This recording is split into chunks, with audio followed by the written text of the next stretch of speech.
আসসালামু আলাইকুম। কেমন আছেন সবাই? অনেক দিন পরে একটা ভিডিও নিয়ে আসছে আপনাদের মাঝে। আজকে কিছু বিষয় কথা বলবো। বিষয়টা হচ্ছে ক্যাঙ্কারের বিষয়, যেটা ফিন্স পাখি, গোল্ডিয়ান পাখির সবচেয়ে বড় একটা ভয়ানক রোগ। তো ক্যাঙ্কারের কারণে গত 3-4 দিন আগে আমার একটি পাখি মারা গেছে।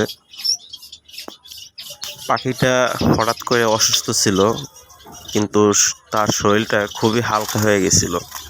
ঠিক আছে, পাখিটা আসলে এমনভাবে মারা গেছে, আমার রানিং একটা পাখি। এর আগে ডিম দিছে, ডিম থেকে আলহামদুলিল্লাহ ফোস্টারের ডিমটা দিয়ে দিছিলাম, ওখান থেকে 2টা বাচ্চা বের হয়েছে। তো পাখিটা মারা গেছে। আমার মানে খুবই পছন্দের একটা পাখি ছিল, কারণ এটা আমি গোল্ডিয়ানের ভিতরে এটাই ফার্স্ট টাইম নিয়ে আসছিলাম।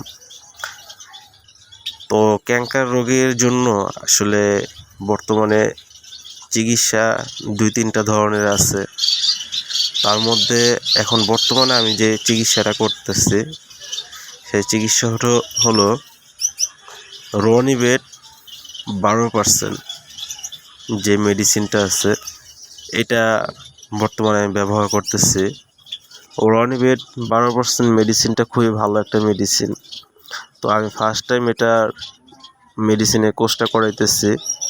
এটা ব্যবহারের নিয়ম হলো 7 দিন ব্যবহার করাতে হয়।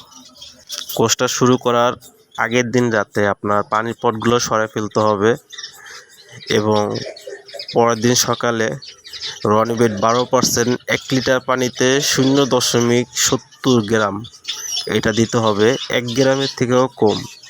এটা আপনার টানা 7 দিন দিতে হবে। সকালে দিবেন, রাতের পানি পর সরাবেন।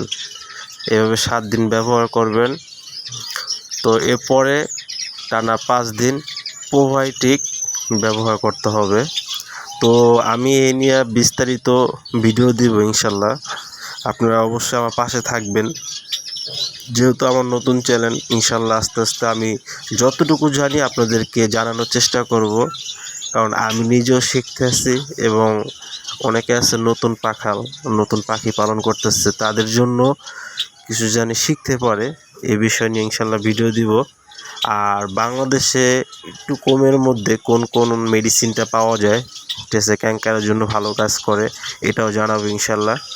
তো সবাই পাশে থাকবেন, দোয়া করবেন আমার পাখির জন্য, এবং অবশ্যই আমার চ্যানেলটাকে সাবস্ক্রাইব করবেন। ধন্যবাদ সবাইকে। আসসালামু আলাইকুম।